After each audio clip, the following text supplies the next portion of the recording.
الكافيين 80% من سكان العالم يستهلكونه بشكل يومي، بس أقل من 1% يعرفون شنو يسوي الكافيين بالجسم. راح تسألني سؤال متوقع، هو شنو الفائدة لو عرفت شنو يسوي الكافيين بجسمي بالتفصيل؟ راح تصير عندك رؤية واضحة شلون ممكن الكافيين يكون مفيد وشلون ممكن يدزك للبرزخ. راح اشرح الموضوع بشكل علمي وبيولوجي بحت وسريع سريع حتى لا أطول عليك. خلونا نبدأ.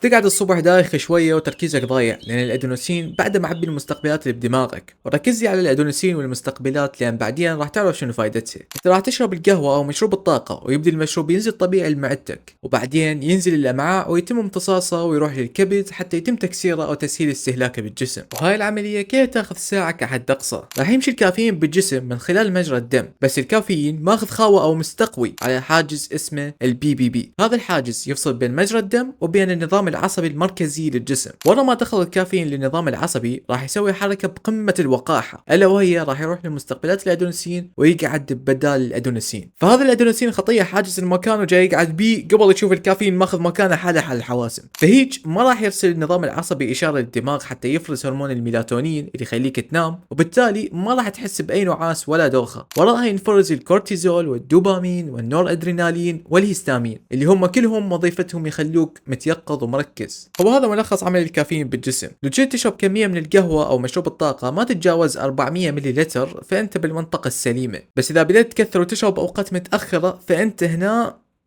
ما أدري شلون أقولها بشكل محترم، بس أنت هنا ليش؟ أنا راح أقول لك ليش. جسم الإنسان جسم متكيف وببساطة ممكن يتغير حتى يماشي الظروف المحيطة. نفترض على سبيل المثال حتى أسهل الشرح، خلي نقول عندك 100 مستقبل الأدونسين، هذول ال100 لو كلهم تغطوا بسبب الكافيين لمدة طويلة والأوقات متأخرة فراح يفعل الدماغ وضع الطوارئ، لأن الصبح جسمك ما يحتاج راحة والخلايا كلها متجددة حسب الأصول، وعلى ما يحتاج الجسم راحة فهنا الكافيين كله مخلص مفعوله وصاير مجال للأدونسين. لما تشرب كميات زايدة وبأوقات متأخرة راح يزيد الكافيين وما راح يروح بسرعة. زين الجسم تعبان يريد يرتاح، شلون ينام اذا المستقبلات ما تستلم الادرينالين حتى ينفرز الميلاتونين؟ فهنا الدماغ راح يسوي ردة فعل تكيفية عادية مثل اي حركة يسويها بأي ظرف. عرفتوها لو لا؟ عافية. راح يزيد عدد مستقبلات الأدونسين، فبدل ما يخليها 100 راح تصير مثلا 150 حتى يصير مجال للأدونسين وينفرز هرمون الميلاتونين وتنام. طيب انت راح تقعد الصبح وراح تحس بدوخة أكثر من المرة الأولى، وهذا بسبب الأدونسين الزايد والمستقبلات الهواي اللي ترسل إشعارات أكثر من المطلوب للدماغ، ونتيجة هاي السلسلة راح ينفرز الميلاتونين أكثر ويخليك تنعس أكثر، فبالتالي انت راح تشرب كمية أكثر حتى يشتغل مفعول الكافيين وراح تنعاد نفس السلسلة، وهذا الشيء طبيعي يصير. ليش؟ تذكرون شنو كان ينفرز ويا الكورتيزول والهيستامين والنورادرينالين؟ لك عاش صح، الدوبامين اللي هو هرمون السعادة والإدمان. فأنت صرت مدمن على الكافيين وراح تظل تشرب هواي. انت هنا صرت بمرحلة الإدمان على الكافيين وراح تمر بهاي الأعراض اللي إذا تجاهلتها فجي مام. أولا أرق شديد وخفقان اللي هي مثل صعوبة النوم، زيادة ضربات القلب ورجفة بالإيد. ثانيا قلق وتوتر زايد اللي هي مثلا إحساس بعدم الارتياح أو العصبية أو الدوخة. ثالثا مشاكل هضمية اللي هي مثل غثيان، استفراغ، ألم أو حموضة بالمعدة. رابعا ارتفاع ضغط الدم اللي هي مثل الصداع أو الطنين أو إحساس بالانقباض. وأكو بعد علامات خطرة اللي هي مثل الارتباك الشديد، تقيؤ مستمر، ألم صدر، خفقان غير منتظم وإغماء. إذا ظهرت هاي الأعراض حجي اطفال للطوارئ خلي يتلاحقوك قبل ما تودع.